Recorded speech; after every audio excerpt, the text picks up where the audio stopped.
한번 해봅시다. 일단은 저기 데일리 테스트 본 거 있잖아요. 네. 데일리 테스트에서 이제 어법 테스트 본 거 있었죠? 오늘 가주어진 적 같은. 그래서 그 부분만 좀 간략하게만 좀 짚고 넘어가도록 할게요. 잠깐만요.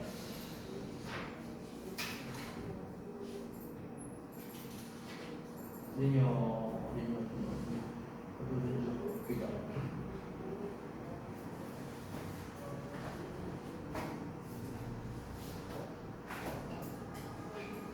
한번 볼게요. 개념 테스트여서 그냥 쭉쭉쭉 이제 내용 복습이라고 생각을 하시면 될 것 같아요. 그래서 이제 가주어진 주어, 의미상의 주어 개념판이라고 나와 있는데 이제 의미상의 주어는 사실 그때 우리가 다루지는 않았었기 때문에 생략하면서 갈게요. 그래서 가주어진 주어는 이제 잘 알다시피 이제 문장이 이제 길 때, 특히 이제 주어가 길 때 얘를 이제 뒤로 보내고 우리가 가짜 주어 is를 쓰는 그런 형태가 되는 거죠. 그래서 진주어 자리에는 일반적으로 이제 부정사, 동명사, 명사절이 되는데 이제 우리가 배운 형태에서는 부정사와 명사절, 특히 대절 이 두 가지를 갖고 이제 얘기를 했기 때문에 이 투부정사에 대한 거 그리고 대절에 대한 거 이 두 가지만 쓰셔도 무방합니다.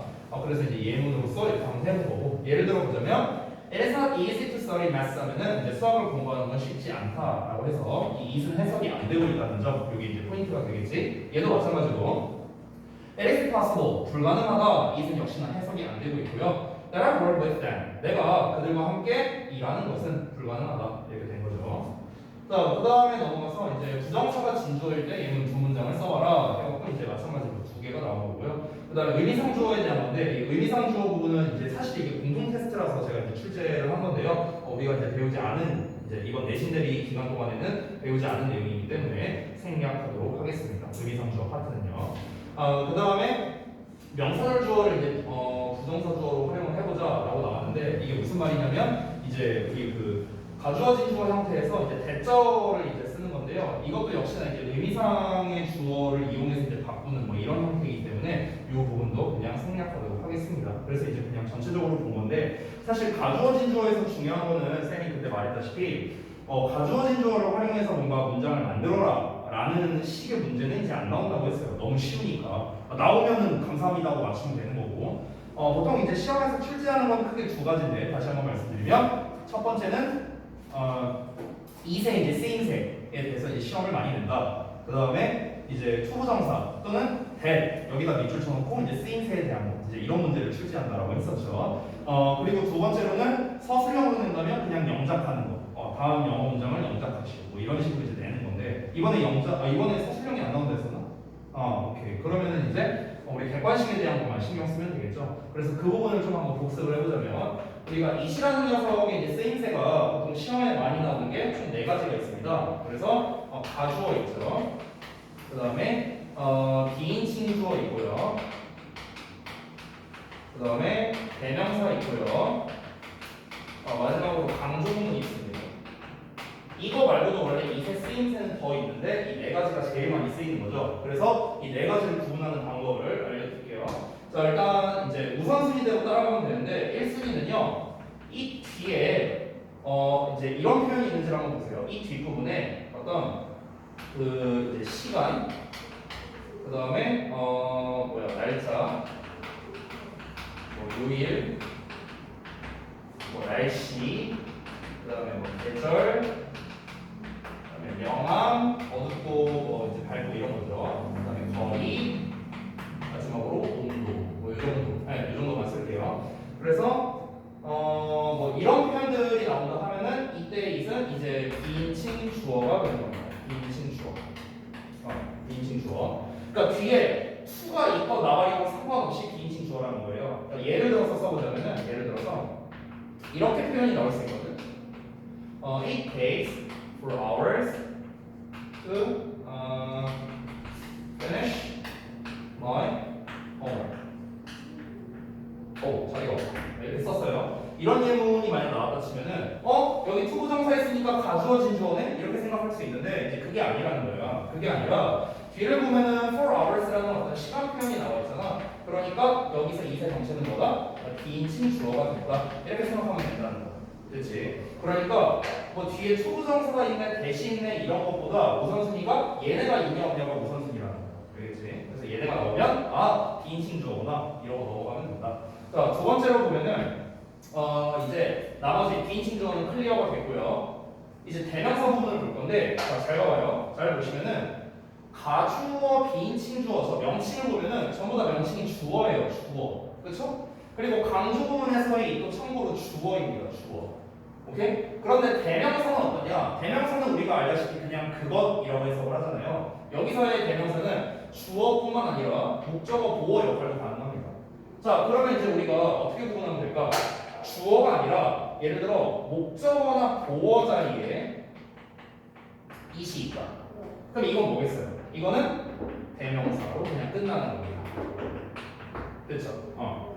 선생님 만약에 대명사가 주어 자리에 나오면 어떻게 합니까? 그때는 해석으로 할 수밖에 없는 거죠. 만약에 주어 자리에 it이 나왔다.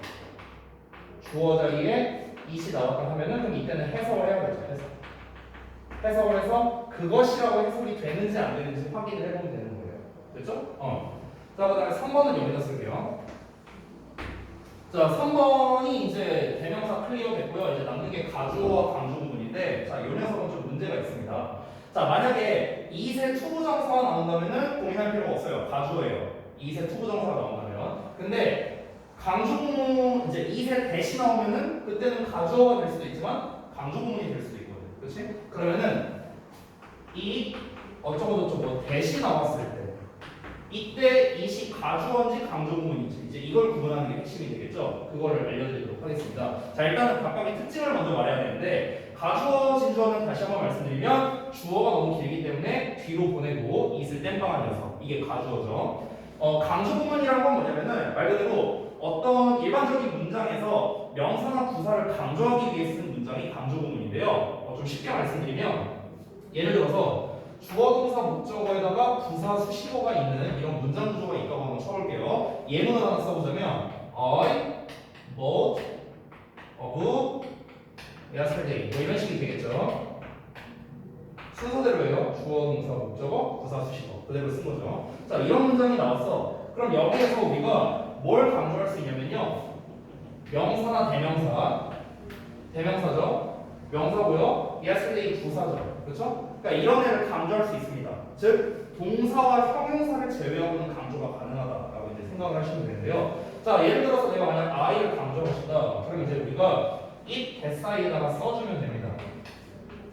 자, 여기서 주의할 점은 but가 과거 시제이기 때문에 여기도 똑같이 과거 시제 was로 써준다는 점. 만약에 현재 시제라면 is로 써주면 됩니다.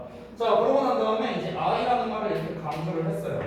이렇게 강조를 했어. 그럼 남는 말이 뭐야? But of yesterday가 남죠. 이 남는 말을 대 뒷부분에 그대로 이렇게 써주면 되는 겁니다. 이게 바로 강조 구문이에요.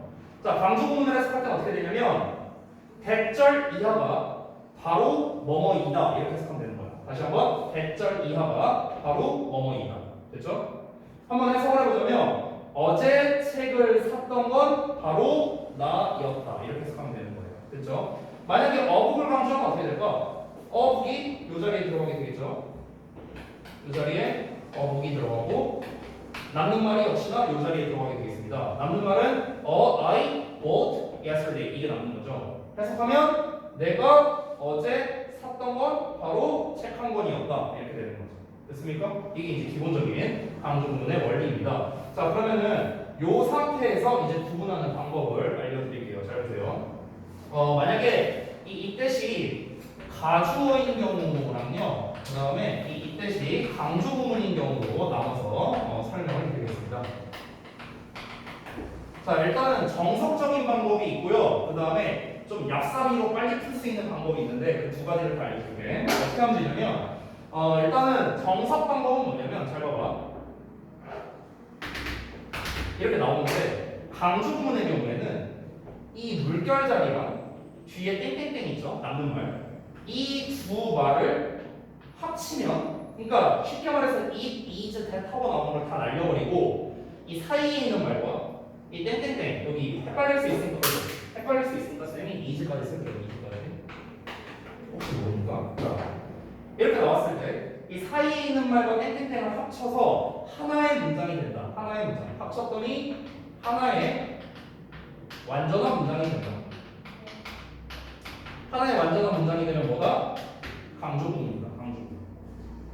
왜 그러겠어? 강조 구문이라는 것 자체가 뭐야? 원래 문장에서 하나 떼갖고 얘를 강조하고 남는 말 뒤에다 붙인 거였죠. 이게 강조 구문이었지. 그러면 거꾸로 가면 어떻게 됐어요? 이 나머지랑 떼했던 거를 합치면 다시 원래 문장이 될 거 아니에요. 그렇지? 그러니까 당연히 합쳐서 말이 되면 강조 구문이 되겠죠. 가주어는 어떨까? 당연히 얘네들을 합치면 어떻게 된다? 얘네들을 합치면 말이 이상해져요. 말이 이상해져. 합치면 말이 이상해진다는 거. 그래서 이게 정석입니다. 가주어 진주어와 강조 구문을 비교하는 거. 이게 정석인데요. 아까 쌤이 말했던 그 약사기가 뭔지 그걸 좀 말씀드릴게요. 자, 우리가 에리셋 사이에 강조 구문을 쓸 때요. 이 강조 구문의 경우에는요. 요 자리에 올 수 있는 게 아까 말했다시피 명사 요 자리에 올 수 있는 게 그리고 대명사 그리고 부사입니다. 여기서는 부사, 부사구, 부사절 다 가능합니다. 자, 그리고 여기 가주어진 주어는 여기에 뭐가 올 것 같아? 유진아? 명사 또는 또 뭐가 올 것 같아? 여기 비동사 나왔잖아. 그럼 비동사에 대한 보어자리잖아요. 보어자리. 여기 보어자리야. 얘는 보어자리가 아니에요. 얘는 보어자리야. 그럼 보어자리에 명사 한번 넣었어요? 그렇지. 형용사가 와야 되는 거야. 그치? 그럼 이제 우리가 어떻게 구분할 수 있겠어? 예를 들어 요 사이에 형용사가 나왔다. 그러면 고민할 필요가 없죠. 합치고 다시 할 것도 없어. 그냥 가주어진 거 끝나는 거야. 그치? 자, 근데 만약에 사이에 부사가 나왔다. 그럼 역시나 얘도 그냥 강조구문 이러고 끝나버려요. 됐어? 여기서 대명사의 경우가 이제 좀 애매할 수 있는데요. 예를 들면 이런 겁니다. 이 대명사 중에서도 주로 고유명사 있죠. 고유명사. 대명사로 시작하는 거. 사람의 이름이 나오든 지역명이나 이런 거. 또는 인칭대명사 있죠. 이런 애들이 많이 나오거든. 그러면은 고유명사나 인칭대명사가 나오면 역시나 그때도 뭐야? 강조구문만 된다라는 거예요. 강조구문만 된다. 됐지? 자, 이거를 제가 이제 오늘 저기 어디야? 우리 신일적인 대화 친구들도 이 가주어진 주어 파트가 있어서 이걸 이제 설명을 했었는데요. 이 부분에서 오늘 냈던 1일 테스트가 있거든요. 그걸로 좀 예시를 보여줄게요. 자, 같이 한번 연습을 좀 해보죠. 예를 들어서 잠깐만요. 어디 있지? 여기 있다. 잘 봐. 여기 오른쪽에 있는 문제인데요. 이게 구분 문제입니다. 구분 문제. 여기를 좀 여기 지워도 되지? 네. 좀 지울게. 자, 보시면은 십지선다 문제예요, 참고로. 자, 일단 얘부터 한번 구분해보자. 일단 맨 처음에 이 밑줄 쳐져 있는 이 시 어느 자리인지를 먼저 찾는 게 좋아. 오케이? 근데 아까 말했다시피 이제 주어 자리가 아니라면 얘일 거 아니야, 대명사. 그렇지? 근데 내가 그걸 알고 일부러 다 주어 자리에 써놨어요. 네. 그래서 일단은 이제 우리가 자리를 보고 판단을 할 수는 없습니다. 전부 다 주어 자리예요. 자, 이 보기문을 보면은 여기에 이시 있고 여기에 대시 나왔네, 그렇지? 그리고 그 사이에 내용을 보면은 어떤 이제 시간, 뭐 날씨, 뭐 이런 표현이 따로 있진 않아요. 여기서 헷갈릴 수 있는 게, 쌤 여기 last night 있으니까 비인칭조 아닌가요? 아닙니다. 그거 아니에요. 왜냐면 대절 이하에 있는 거잖아요. 이 사이에 있는 게 만약 시간 표현이라면 비인칭조어였겠죠. 헷갈리지 말고.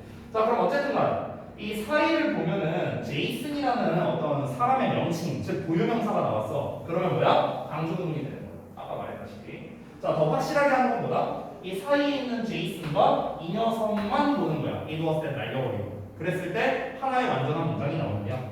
work 동사 나왔고 me가 목적어고 last night이 부사입니다. 그럼 제이슨이 주어가 되겠죠. 주어 동사 목적어 수식어 딱 떨어지죠? 그래서 강조구문이 되는 거야. 여기에서 있으며. 그래서 자, 그럼 이제 하나씩 구분을 해보자고. 1번 보면은 이시랑 투부정사가 나와 있어요. 투부정사. 자, 일단 투부정사가 나와 있으면 웬만하면 가주어 진주어일 가능성이 높죠. 혹시 모르니까 우리가 이런 게 있는지 한번 살펴보자고요. 이런 게 있습니까 지금? 없죠. 없죠. 투부정사 앞에 hard니까 hard는 이런 표현이 아니잖아. 그렇지? 그러면 뭡니까? 가주어. 이러고 끝나는 겁니다. 우리가 좀 더 정확하게 구분을 하려면요. 사실은 해석까지 해보는 게 좋아요. 안녕이라고 작별 인사하는 것은 힘들다. 됐죠? 이시 해석이 안 되죠. 그것이라고. 그래서 가주어. 2번. it 대시 나왔네? 근데 사이에 unbelievable 형용사가 나오면 형용사 나오면 뭐라 했어? 가주어. 됐어? 이러고 끝나는 거야. 해석해보자면 너가 그를 사랑한다는 건 믿을 수 없다. 역시나 it은 해석이 안 되고요. 3번 in 나왔고요. 보면 in 나왔고 뒤에 대시 있습니다. 자, 이때 나오면은 가주어 아니면 강조구문 이렇게 생각하면 편해. 근데 뒤를 보니까 사이를 보니까 on the train이야, on the train. 전치사의 명사니까 부사가 나오네, 부사. 지옥보다 내가 부사가 나오네. 그럼 뭐다? 강조구문. 4번 볼게요. 이 대시 나왔어요. 사이에 뭐가 나냐면 명사가 나왔습니다. 자, 근데 가주어 진주어도 명사가 올 수 있고 강조구문도 명사가 올 수 있잖아. 그럼 이때는 우리 이제 정석 방법으로 가는 거야. 뒤를 봤을 때 gave me a cup of green tea가 직접 목적어. 그럼 주어가 없으니까 이 my son이 주어의 역할을 해야겠네. 그렇지? 그럼 주어 동사 관목 직목 딱 떨어지죠. 됐어요? 그럼 얘는 뭐다? 강조구문입니다. 이해돼요? 자, 5번 보자면 이게 조금 어려운데요. It was such a funny story 하고 나왔어. 일단 대시 나왔거든요. 이 5번은 좀 어렵습니다. 이거는 사실 내가 틀리라고 낸 문제예요. 이때는요 가주어도 아니고 강조구문도 아니에요. 이 대시 나왔음에도 불구하고 왜 그러냐면 이 사이에 있는 such라는 표현 때문에 그렇습니다. such라는 표현. 이거는 이제 조금 어려운 내용인데요. 이렇게 말하면 이해가 될 거예요. 우리 그 소대구문 알죠? 너무 뭐뭐해서 뭐뭐하다. 그거랑 똑같은 겁니다. 그거랑 똑같은 거. 여기에서 so라는 말 대신에 such로 썼을 뿐입니다. 왜냐면 뒤에 명사가 있거든요. 그러니까 원래 우리 소댓에서는 사이에 명사를 못 쓰는데 such를 쓰면 명사를 쓸 수 있어요. 오케이? 그렇기 때문에 스토리라는 명사가 있으니까 such를 쓴 거고 여기에서의 사실 대시 좀 더 중요한데 이때의 대시는 우리가 결과의 접속사라고 합니다. 결과의 접속사. 우리가 소댓을 어떻게 해석해? 너무 뭐뭐해서 뭐뭐하다 이렇게 해석하잖아. 그때 대시랑 똑같은 거야. 우리말로 해석할 때는 그래서라고 해석해요. 그래서 웬만 해석하면은 그럼 여기서 이세 정체는 뭐냐? 그냥 대명사예요. 대명사. 그냥 그것이야. 그거. 해석을 해볼까? 그것은 너무나 재미있는 이야기였어서 그래서 모든 사람들이 그것을 많이 좋아했다. 이렇게 돼. 됐어? 그래서 5번이 조금 어려운 문제였다. 자, 그 다음에 6번은 raining 나왔네? 날씨죠? 비인칭 주어. 끝. to도 없고 that도 없어요. 그냥 비인칭 주어. 7번. 자, in 나왔고 that 나왔는데 사이에 strange 형용사 나왔습니다. 그럼 뭐야? 가주어. 8번. in 나왔고 to 부정사 나왔는데 사이에 passable 형용사 나왔습니다. 뭐예요? 가주어. 9번. 9번은 뭘까요? 맞춰봐. 이제 유진이가 직접 맞춰봐. It takes about 16 hours by airplane. 뭐예요? 비인칭. 비인칭 주어예요. 왜? 그 시간 나와. about 16 hours. 시간 나왔으니까. 자, 10번을 한번 볼게요. 10번은 뭘까요? 맞춰봐. It's not easy to say that I don't like this food. 가지고. 가주어입니다. 왜요? 그치. 형용사. easy라는 형용사가 나왔기 때문에. 진주어는 누구예요? 진열 F. 아니 T. 그렇지. to부터예요. 이거 that 아니에요. 되겠죠? 이 that은 say의 목적어죠. 네. 됐어요? 이거를 다 구분할 줄 안다면 끝. 야. 끝입니다.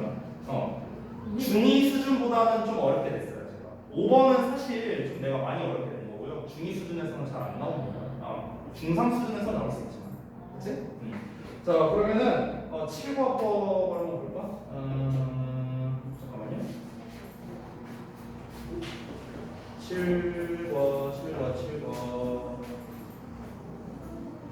7번 법은 무엇인고?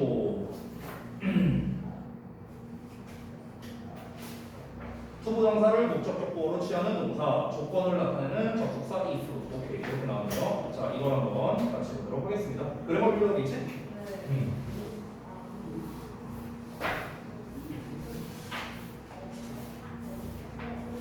아니 근데 1번 같은 경우는 사실 서술형으로 되기 좀 좋은 문법인데 이번에 좀 서술형이 안 나오다 보니까 자 한번 보겠습니다.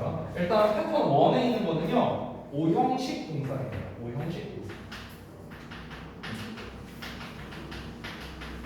자 일단은 5형식 동사라고 했으니까 이게 어떤 말인지 설명을 좀 드릴게요. 우리 오형식 동사에서의 핵심은 무엇이냐면요. 동사와 목적격 보어의 짝짓기입니다. 이게 제일 중요해요. 자, 그래서 제가 한번 써보자면은 주어, 동사, 목적어, 목적격 보어 이렇게 나와 있죠. 오형식으로가. 그러면은 이 목적격 보어 자리에 들어갈 수 있는 건 당연히 기본적으로는 형용사나 명사예요. 보어니까 기본으로 들어가는 건. 그런데 이 목적격 보어 자리에 일반적인 형용사나 명사 이외에도 이제 어떤 것들이 나올 수 있느냐? 굉장히 다양하게 나오는데 투부정사가 나올 수도 있고요. 그냥 동사원형이 나올 수도 있고요. ing가 나올 수도 있고요. 과거분사 pp가 나올 수도 있어요. 이렇게 종류가 다양합니다. 그러면 이 목적격 보호 자리에 이렇게 다양한 녀석들이 나오는데 이게 뭐에 따라 달라지냐? 앞에 나오는 동사에 따라 달라지는 거예요. 동사에 따라. 이 동사가 뭐냐에 따라 예스래, 예, 머스래 이게 이제 결정이 된다는 거죠. 자, 근데 그 중에서 이제 우리가 배울 건 뭐냐면 지금 제목에 나와 있다시피 투부정사를 목적격 보호로 취하는 동사. 이 투부정사와 짝꿍인 동사 이거에 대해서 이제 알아본다라는 겁니다. 이해되셨죠? 자, 일단은 그 종류를 알아보기 전에 앞서서 사실 이 오형식이라는 구조는요, 해석이 사실은 조금 더 중요하거든. 우리가 해석을 할 때 이 목적어와 목적격 보호 사이에는 어떤 관계가 성립하는가? 주어, 동사 관계가 성립한다라고 합니다. 주어, 동사 관계. 이런 거를 조금 어려운 말로 주술 관계라고 불러요. 주술 관계. 주어와 서술어의 관계다. 이걸 줄임말입니다. 쉽게 말하면 뭐냐면 목적어와 목적격 보호를 해석할 때 주어 동사처럼 해석하면 해석이 깔끔하다 이런 소리예요. 얘네 둘을 주어 동사처럼 해석해라. 주어 동사처럼. 그러니까 원래는 얘를 을을로 붙여서 해석해야겠지만 얘를 은는이가로 붙여서 해석할 수도 있다는 거예요. 오형식에서는요. 을을로 해석하는 경우도 있고 은는이가로 해석하는 경우도 있다. 이렇게 생각하시면 좋겠습니다. 자, 그러면 이 투부정사를 받을 수 있는 이 동사의 종류가 무엇이 있을까? 자, 그거를 한번 알아보자면 책에 지금 나와 있는 대표적 표현이 네 가지가 있습니다. 바로 어떤 것들이 있을까? 책에 있는 것만 써보자면 ask, 그 다음에 tell, 그 다음에 want, 그 다음에 advise 이렇게 네 가지가 지금 나와 있네요. 당연한 얘기지만 이거 말고도 더 많습니다. 뭐 예를 들어서 expect 뭐 이런 표현도 있고요. 그 다음에 allow 뭐 이런 표현도 있고요. 또 뭐가 있을까? encourage 뭐 이런 표현도 있고요. 뭐 엄청나게 많이 있습니다. 자, 중요한 건 뭐냐면은 얘네랑 투부정사가 짝이다라는 게 사실 중요한 거죠. 얘네랑 투부정사가 짝이다. 해석을 어떻게 하면 되냐면 각각의 해석을 알려드리면 여기서의 ask는 물어보다가 아닙니다. 물어보다가 아니라 요청하다라는 뜻이에요. 요청하다, 뭐 부탁하다, 뭐 이런 의미가 되고요. 그 다음에 tell은 당연히 말하다겠죠. 말하다. 이거는 뭐 엄청 중요한 건 아닌데 그냥 참고적으로 좀 말씀드리면 tell 목적어 투부정사 하고 나오면 해석을 할 때 얘한테 투부정사 하라고 말하다 이런 뜻이 되는 거는 얘한테 하라고 말하다 이렇게 해석이 되는데 그럼 얘한테 하라고 말한다는 느낌 자체가 약간 뭔가 좀 시키는 느낌 나지 않아요? 그쵸? 야, 너 이거 빨리 숙제해 라고 내가 말했다. 그럼 뭔가 좀 시키는 느낌이 나죠? 그래서 이제 tell 목적어 투부정사는 뭔가 이 사람한테 이 행동을 하도록 시키는 약간 이런 느낌에 좀 가깝습니다. 전달의 느낌보다는 시키는 거의 느낌. 약간 이런 거고요. want는 당연히 이제 원하다죠. 잘 알다시피. 그 다음에 advise는 뭐 조언하다, 뭐 충고하다, 뭐 이렇게 해석을 하겠죠. 조언해주다, 충고해주다. expect도 예상하다라는 뜻도 있고요. 기대하다라는 뜻도 있습니다. 예상하다, 기대하다. 그 다음에 allow는 잘 알다시피 허락하다라는 뜻인데 사실 이게 allow가 허락하다라는 뜻으로 의외로 해석이 많이 안 돼요. 허락하다보다 어떤 해석이 더 좋냐면 뭐뭐 하게 해주다라고 해석이 좀 더 많이 돼요. 뭐뭐 하게 해주다. 사실 잘 생각해보면 하게 해준다는 말이 허락한다랑 똑같은 말 아니야? 그죠? 그래서 얘보다는 얘가 좀 더 자연스러운 경우가 많이 있습니다. 그 다음에 encourage. encourage는 이제 기본적으로는 격려하다는 뜻이죠. 격려하다는 뜻도 있고 우리가 이제 뭐 장려하다는 뜻도 있습니다. 격려하다, 장려하다. 장려한다는 건 무슨 뜻이냐면요. 권장한다라고 보면 돼요. 되도록 이렇게 해. 약간 이런 느낌이라고 생각하면 됩니다. 그렇죠? 자, 그러면은 이제 각각 동사의 뜻은 가볍게 알아봤으니까 보니까 이 동사가 실제로 오형식 구조에서 쓰일 때 이제 어떻게 구체적으로 해석이 되는가 풀 버전으로 좀 해석을 해보자면 하나씩 S부터 보자면 얘는 얘한테 투부정사 해달라고 요청했다 이렇게 되는 거야. 요청하다. 얘는 얘한테 투부정사라고 말하다. 얘는 얘가 투부정사 하기를 원하다. 그러니까 이 목적어와 해석이 약간씩 달라지죠. 그 목적어의 해석은 최대한 자연스럽게 맞춘다고 생각하면 좋을 것 같아. 그러니까 얘는 얘를 뭐뭐 하도록 말하다는 약간 어색하잖아. 을룰루에서 하니까 약간 어색하죠. 그러니까 얘한테 하라고 말하다가 좀 더 자연스럽잖아. 그러니까 약간 자연스럽게 이 목적어는 말을 맞춘다라고 생각하면 좋을 것 같아요. 어드바이스면 얘는 얘한테 투부정사라고 조언하다. 얘는 얘가 투부정사 하기를 예상하다, 기대하다. allow는 얘는 얘가 이거 하도록 하게 해주다 또는 허락해주다. encourage는 얘는 얘가 이거 하도록 격려하다. 이렇게 되는 거예요. 됐어요?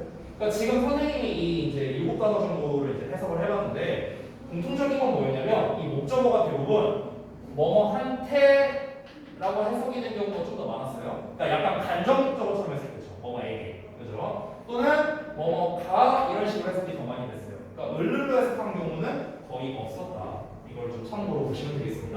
자, 이게 오형식 동사의 설명은 이게 다예요. 그러면 얘를 갖고 이제 시험을 어떻게 내느냐? 아까 말했다시피 원래 제일 좋은 문제는 서술형이야. 영작인데 이번에 영작이 안 나온다니까 그거는 배제할게요.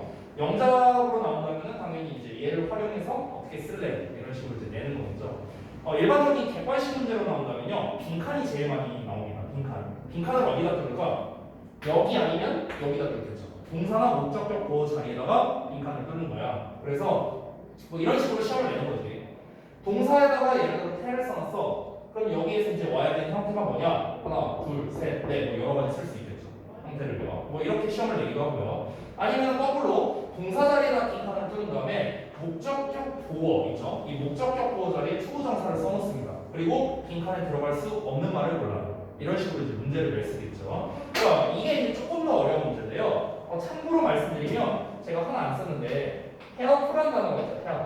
이 help라는 단어는 뒤에 목적격 보어 자리에 투부정사를 써도 되는데요. 동사원형을 써도 돼요. 이 help라는 놈만 그래요. 얘만 그래요. 얘만. 어쨌든 간 가능하다 이거. 그래서 근데 우리가 이제 그 유진이가 아마 정규 수업 때 이제 배웠을 것 같은데요. 사역 동사, 지각 동사 이런 애들이 있죠. 사역 동사나 지각 동사. 그 종류를 한번 써보자면 이런 애들이죠. Let have make 얘네가 이제 사역 동사죠. 사역. 그리고 지각 동사 있죠. 지각 동사는 보고 듣고 느끼고 시리즈예요. 보고 듣고 느끼고 see, 뭐 watch, 그다음에 뭐 look at, 그다음에 뭐 hear, 그다음에 뭐 listen to, feel, 뭐 이런 단어가 있겠습니다. 이런 단어. 그러니까 얘네들은 투부정사를 못 쓴다고 생각하시면 돼요. 얘네들은 투를 못 쓰고 동사원형을 주로 많이 쓰죠. 동사원형. 물론 뭐 이제 지각동사는 얘네도 가능하지만 중요한 거는 지금 우리가 배우는 파트가 얘네가 아니라 이제 얘가 중점이잖아요. 그러니까 이렇게 생각하시면 돼요. Let have make, see what, look at, hear, listen to, feel을 제외하고는 대부분은 to를 쓴다라고 생각하시면 되겠습니다.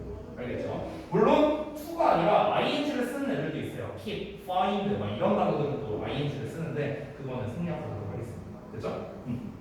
자, 그래서 오형식 동사에서의 포인트는 바로 무엇이다? 방금 제가 설명드린 것처럼 이제 동사 자리와 목적격 보어 이거를 짝지어서 기억한다는 게 제일 중요하다. 알겠죠?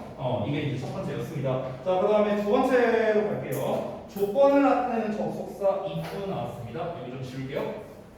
이거 다 지워도 되지? 네.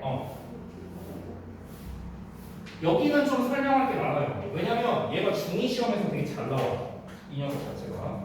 그래서 조건의 접속사 if를 한번 알아보도록 하겠습니다. 자, 일단은 기본적으로 얘는 부사절을 이끕니다. 부사절이라는 거는요, 이렇게 생각하면 좋을 것 같아. 부사는 수식어잖아요. 수식어. 그죠? 수식어라는 녀석은요, 없어도 의미 전달이 가능하다라는 특징이 있죠. 수식어는 없어도 되잖아요. 그렇죠? 더 자세히 전달하려고 우리가 수식어를 쓰는 거지. 없어도 의미 전달 자체는 되는 거죠. 일단 요 개념을 일단 먼저 잡고 가면 좋을 것 같습니다. 자, 우리말로 이제 해석을 할 때는 뭐 한다면이라고 해석을 하죠. 자, 그 다음에 이제 세 번째가 이제 주요 특징이 되겠는데요. 자, 조건의 접속사 if는 무엇입니까? 우리가 아주 심플하게 말하자면 미래 시제를 쓸 수 없다는 거예요. 미래 시제 대신에 우리가 현재 시제를 써야 된다는 거예요. 현재 시제. 근데 이렇게만 쓰면은 또 헷갈릴 수 있는데요. 중요한 게 뭐냐? 이 미래 시제가 안 된다는 건요. if 절 안에서를 말하는 거예요. if 절 안에서. 그러니까 주절에서는 쓸 수 있다는 거예요. if 절 안에서 안 된다는 겁니다. 이거 예시를 하나 써볼게요. 예를 들어서 if it rains 또는 이제 미래 시로 쓰면은 will rain이 되겠죠. tomorrow I will stay 이렇게 썼습니다. 자, 이렇게 예문이 있어요. 그러면 지금 if절이 여기부터 여기까지죠. tomorrow까지 됐어요? 그럼 우리가 이 if절 내부에서는 이 미래 시제를 쓸 수가 없다라는 겁니다. will rain이 안 된다는 거야. tomorrow가 있어도 안 된다는 거예요.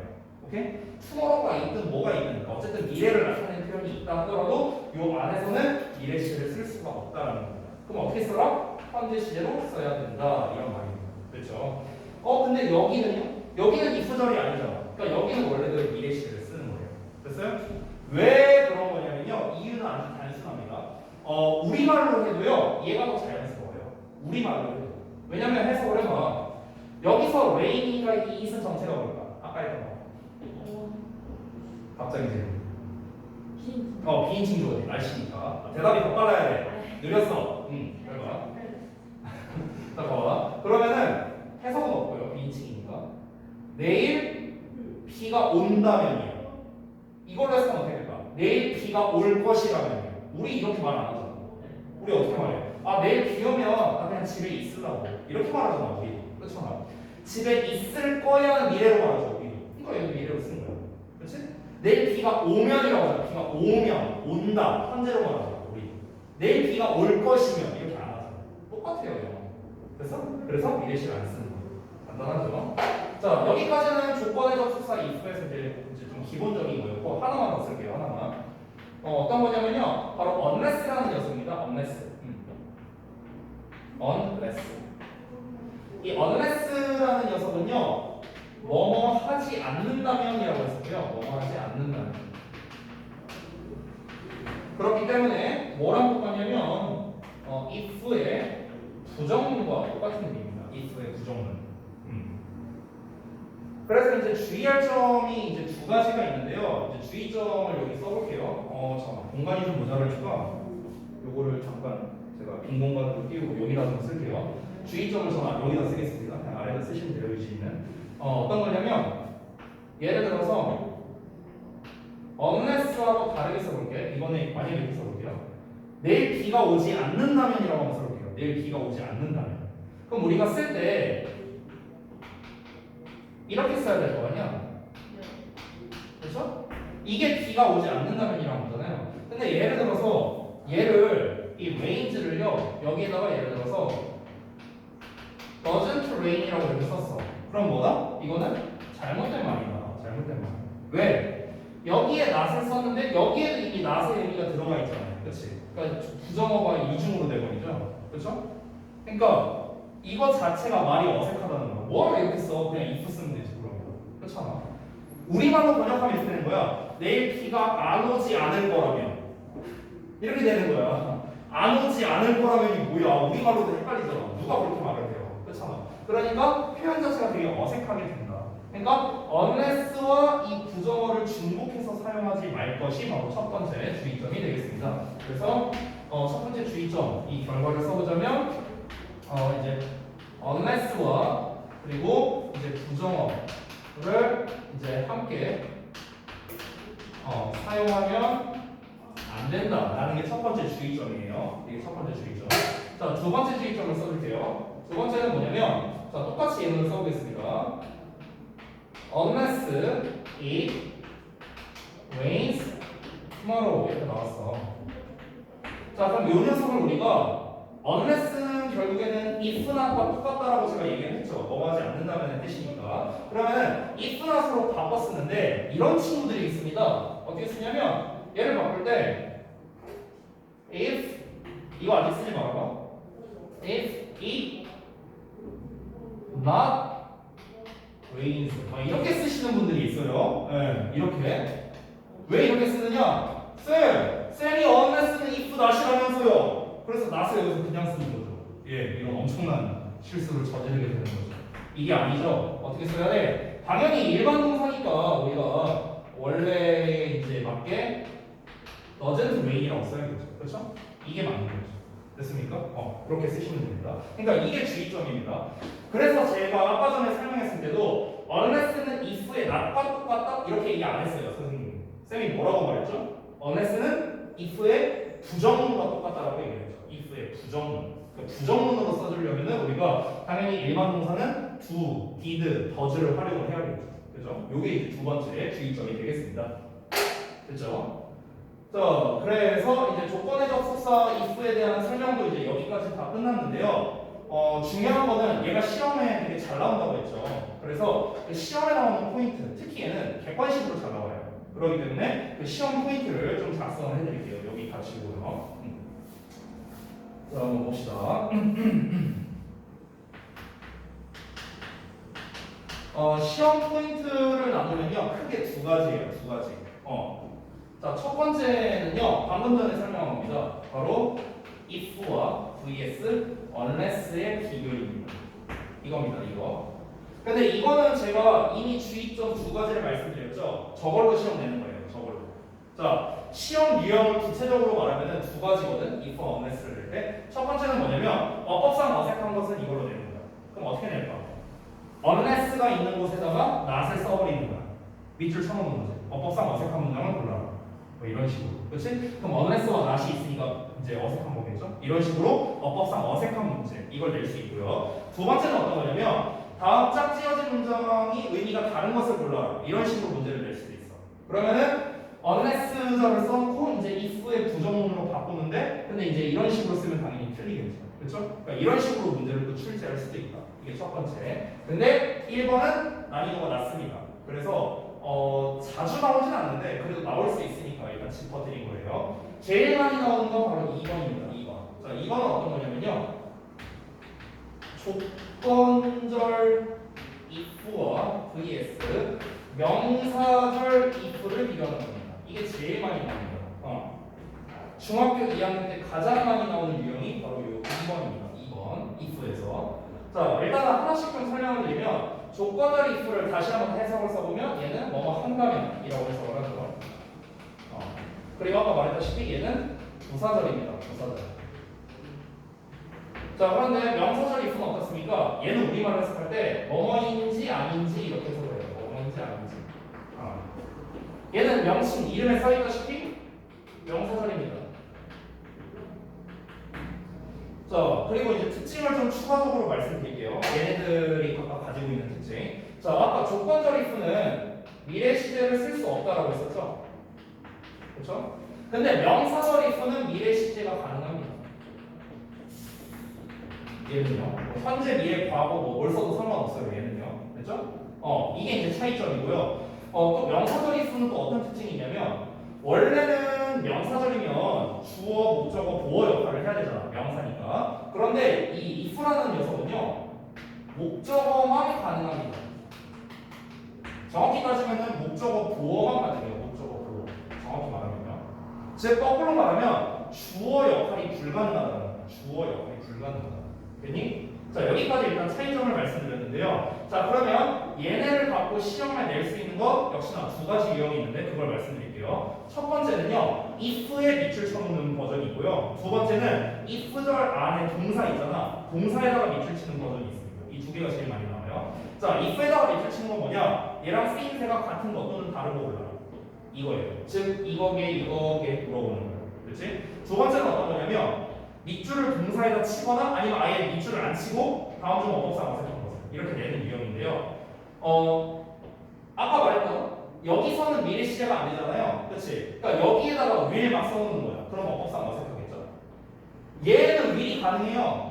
그러니까 여기다가 will 써놓으면은 우리가 이제 자칫 잘못 공부하면 이렇게 돼버려. 아, if 절에서는 will을 못 써. 그냥 이렇게 생각을 해버리는 거야. 그럼 이제 어떤 일이 벌어져? 여기에서는 will을 쓸 수 있거든. 그러니까 얘를 어법상 어색하다 이렇게 굴러버릴 수가 있다. 그래서 그럼 방금 전에 쌤이 말한 이 두 가지 유형을 푸는 데 있어서 중요한 게 뭘까요? 바로 이 if가 얘야 얘야를 구분하는 게 중요한 거죠. 구분이 일단 돼야 아 얘는 조건절이 있으니까 will 쓰면 안 돼. 아 얘는 명사절이 있으니까 will 써도 돼. 뭔가 이게 구분이 될 거 아니에요. 그렇죠? 그리고 아까 처음에 말했던 if에 밑줄 쳐놓고 얘가 얘냐 물어보는 문제. 당연히 그건 대놓고 구분하는 문제죠. 그렇지? 그러니까 어떤 유형이 나왔든 간에 일단 얘네들의 구분이 중요하다는 거예요. 이해되셨죠? 자 그럼 어떻게 구분하는지 그걸 알려드리겠습니다. 이거를 구분법을요 쌤이 두 가지로 나눠서 말씀드릴게요. 첫 번째 if가 맨 앞에 있을 때입니다.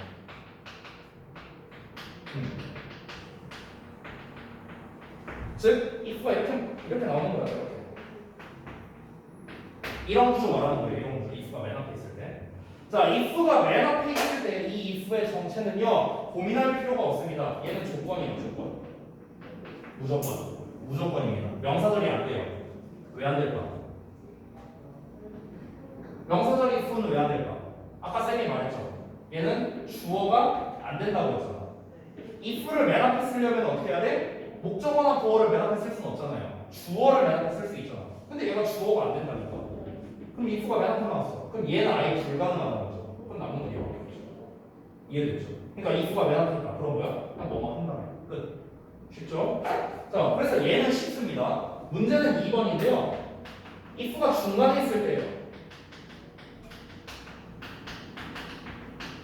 자, 이것도 정석이 있고 약삭이가 있습니다. 얘도요. 둘 다 알려줄게. 일단 정석적인 걸 먼저 알려주면 공간이 좀 부족해서 쌤도 여기다 쓸게요. 자리가 없어서.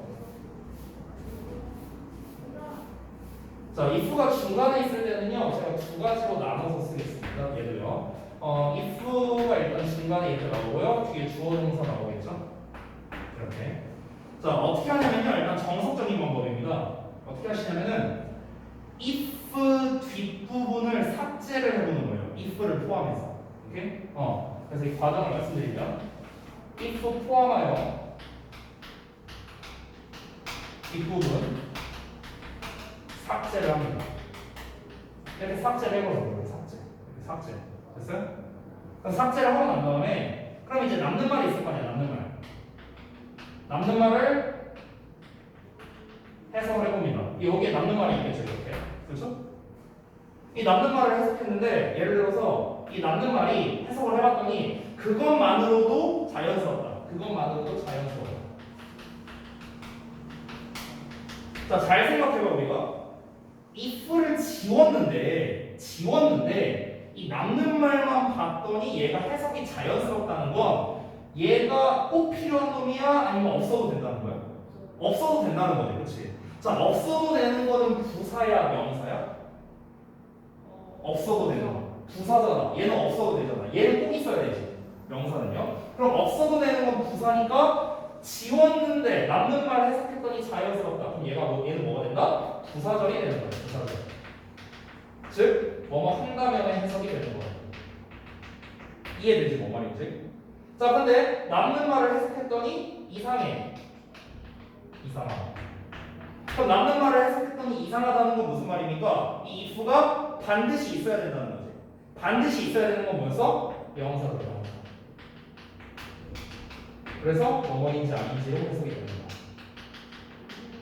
그래서 이게 일단 정석이야. 이게 정석인데 쌤이 알려주는 약삽이 알려줄게요. 약삽이. 잘 봐. 아까 쌤이 말했다시피 명사절의 if는 목적어나 보어, 특히 목적어 역할을 많이 해. 뭐뭐인지 아닌지를 이렇게 해석되는 경우가 많아. 그럼 생각을 해봐.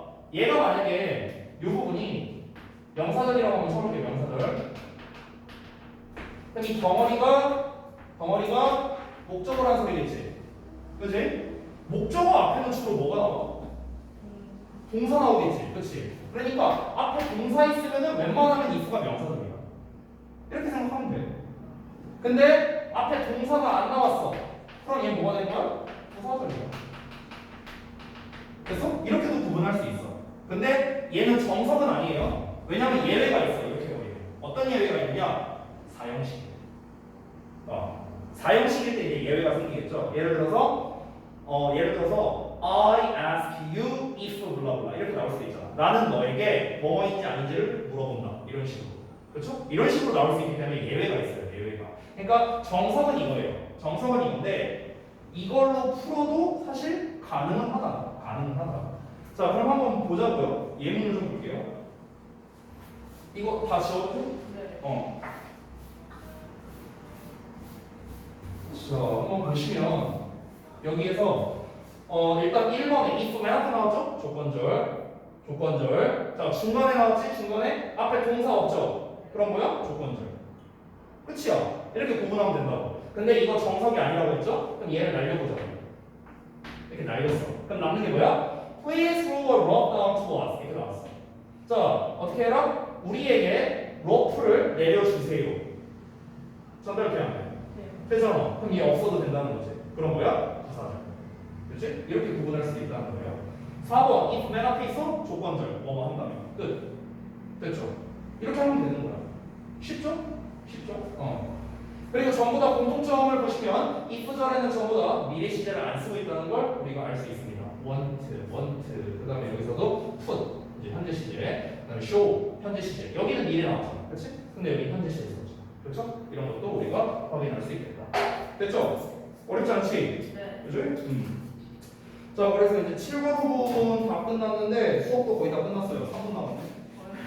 그래서 일단은 저 촬영은 일단 끊고요. 잠깐만요.